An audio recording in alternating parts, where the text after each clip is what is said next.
Per rialzare la testa e uscire dalle zone basse della classifica serve una vittoria di entrambe le squadre. Il Baiardo sembra aver trovato la quadratura del cerchio e vuole continuare a vincere per tornare grande. Dall'altra parte, la Genova Calcio cerca il guizzo in trasferta per poter scavalcare proprio la squadra di casa. Spera di poter festeggiare nel migliore dei modi il capitano Andrea Raso, che oggi compie 27 anni. Tanti auguri a lui. Si prospetta una partita ad alto tasso di spettacolarità. Parte subito fortissima la squadra di casa.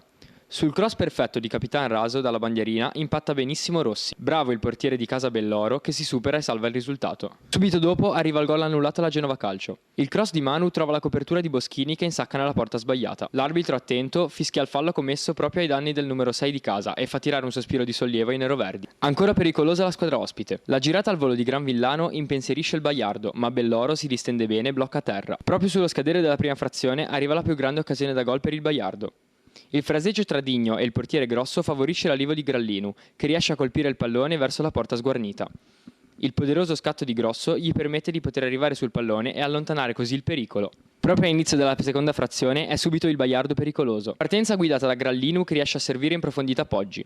Il numero 4 lascia partire un tiro velenosissimo che sfiora di poco il palo. Che occasione per la squadra di casa. Ma la reazione della Genova Calcio questa volta fa male. Granvillano fa tutto da solo, seminando il panico tra la difesa del Baiardo e una volta in area fa partire il tiro che trova l'angolo giusto e sblocca il match. Giocata di tecnica e fantasia del numero 10 che porta avanti i suoi con questa magia. Pressing asfissiante della squadra ospite. Il pallone arriva sui piedi di Morando che in posizione defilata non va oltre il palo. Sfiorato il doppio vantaggio. Il palo diventa l'incubo della Genova Calcio.